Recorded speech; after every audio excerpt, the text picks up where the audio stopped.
اس وقت میں سنٹورس مال کے پاس موجود ہوں اور یہاں پر تحریک انصاف کے کارکنوں کا ایک جم غفیر ہے. یہاں پر جتنی بھی رکاوٹیں پولیس کی جانب سے کھڑی کی گئی تھی تمام تر رکاوٹوں کو جو ہے وہ تحریک انصاف کے کارکنان عبور کر کے جو ہے وہ ڈی چوک کی طرف رواں دواں ہیں. اس وقت میرے ساتھ فردوس شمیم نقوی صاحب موجود ہیں. ان سے جانتے ہیں کہ سر کیا کہیے گا کہ یہاں پر اتنی زیادہ تعداد ہے کارکنوں کی, یہ تو پولیس سے نہیں کنٹرول ہو سکے گی. کہاں سے آئے ہیں آپ اس وقت؟ دیکھیں میں تو چلا آ رہا ہوں کے پی کے سے. میں نے پہلے ہری پور سے خانپور کا ڈیم کا جو حصہ تھا وہ کھلوایا ہم لوگوں نے. اس کے بعد برہان ایکسچینج اور پھر ہوتے ہوئے پورے کل رات کو جب ہم پرسوں وہاں رکے تھے برہان پہ, اور کل جو ہے شام کو ہم چنگی نمبر 26 پہ رکے, اور آج ماشاءاللہ ڈی چوک پہ جا کے رکے گئے. یہ پاکستان ہے, یہ پی ٹی آئی کے کارکن نہیں ہے. یہ پاکستان سے محبت کرنے والے ہیں. ان کو اس بات کا احساس ہو چکا ہے کہ یہ جو موجودہ حکومت ہے اس نے ان کا مینڈیٹ چوری کر کے آئی ہوئی ہے, اور یہ فارم 47 کی ہے. اگر یہ فارم 45 کے لوگ ہوتے تو اتنے لوگ نکل کے نہیں آتے. یہ آج اپنا جو ان کا ووٹ چوری ہوا تھا وہ واپس لینے آئے اور چوروں کو 2 جوتے مارنے آئے ہیں.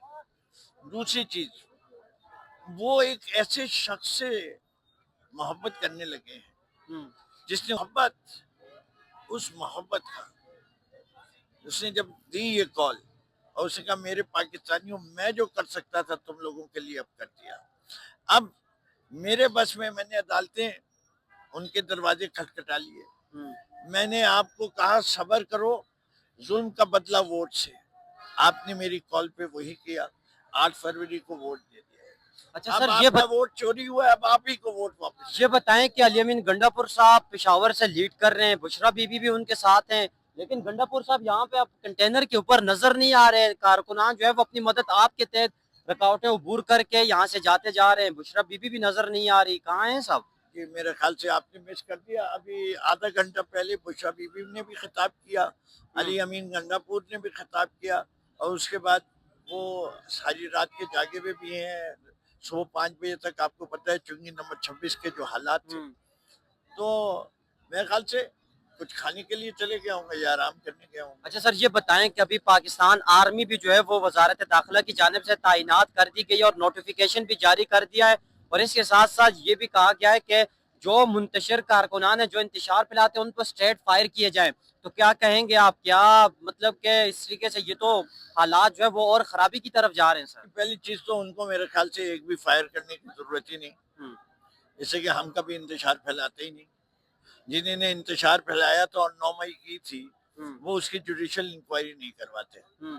آپ دیکھیں کتنے گھنٹے ہو گئے سب پرامن چل رہے ہیں. ایک رینجرز کے لوگوں کو مارنے کا الزام ہم پہ آیا, وہ خود بخود اس آدمی کے بھائی یا بیٹے نے متی اللہ جان کو سنا انٹرویو دے دیا کہ نہیں ایسا نہیں ہوا, پیٹیا ایکسیڈنٹ ہوا ہے, اور اس ڈرائیور نے بھی اقبال کر لیا. تو پی ٹی آئی پرامن پارٹی ہے. یہ جو ہمارے اوپر ڈالی پچھلی دفعہ کہا گیا کہ ہم نے ایک پولیس والے کو مار دیا, تو اس کے بیٹے نے آ کے کہہ دیا کہ جی میرے ابا کو استھما تھا, اور وہ اس کی وجہ سے انہوں نے کہا بھی کہ مجھے ٹیئر گیس والی جگہ پہ نہیں لے کے جاؤ, وہ سانس گھٹنے سے مرے تھے. سر اگر مذاکرات ہو جاتے ہیں, جس طریقے سے گزشتہ دن بھی بیرسٹر گوہر اور بیرسٹر سیف صاحب گئے تھے خان صاحب کے پاس, لیکن خان صاحب نے بھی کسی بھی قسم کے مذاکرات سے اور جو ڈی چوک کے علاوہ اور جگہوں پہ احتجاج سے بالکل منع کر دیا, تو کیا آپ کی آخری منزل ڈی چوک ہی ہے؟ دیکھیں آخری منزل ڈی چوک تو ایک جگہ ہے بیٹھنے کے لیے. ہمارے جو مطالبات ہیں جب وہ پورے ہوں گے وہ ہے, ہم چاہتے ہیں کہ ہمارے جتنے سیاسی اسیر ہیں ان کو رہا کیا جائے, اور اس میں سب سے بڑا نام تو خود عمران خان کا ہے. لیکن عمران خان کہتے ہیں میں اپنے باقی ساتھیوں کے بغیر رہائی نہیں لوں گا, تو اس کے مطلب کوٹ لکھپت والے کی بھی بڑی پرائرٹی ہوگی. سر آپ بھی متعدد بار گرفتار ہو چکے ہیں یہاں پر, اگر جو رہنمائے پی ٹی آئی کے اگر ان کو گرفتار کیا جاتا ہے تو آپ گرفتاری دینے کے لیے تیار ہیں؟ جی میں ہر وقت تیار رہتا ہوں.